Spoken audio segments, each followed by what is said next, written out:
नवीन book मिळाली, so I thought की थोडी खराब झाली आहे, so I will change this book आणि मी ती नवीन बुक ठेवेन. सो मी जस्ट ती काढली त्या बॉटलच्या खालून आणि आउट ऑफ क्युरिओसिटी मी बघितलं की काय आय वॉन्टेड टू सी मी काय इच्छा त्याच्यामध्ये लिहिल्या, so I just wanted to read it out. So मी पहिली इच्छा त्याच्यावर लिहिली होती, I wish to meet and settle down with my divine life partner. आणि या नोव्हेंबर 24लाच माझं लग्न झालं आणि आय गॉट ती कम्प्लीट झाली. दुसरी आहे, मला 20 लाखापर्यंतची गाडी घेता येऊ दे अशी इच्छा आहे.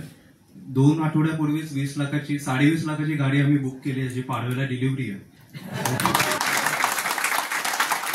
म्हणजे मला माहित पण होतं हे, मी इच्छा लिहून ठेवलं होतं तेव्हा. नंतरची इच्छा आहे की सातपुडाला म्हणजे माझ्या कंपनीला 1.5 कोटीचा प्रॉफिट व्हावं आणि हा 2024 फायनान्शियल इयर 23-24 मध्ये व्हावा. तर 23-24 मध्ये नव्हता झाला. मी या वर्षीचे बुक्स काढले till February, April to February, आतापर्यंतच्या फिगर्स मध्ये 1.5 कोटी ऑलरेडी क्रॉस झालेलं आहे. आणि माझ्यासाठी फर्स्ट मॅनिफेस्टेशन जर्नलचा एक्सपिरियन्स आहे. Very nice, very nice.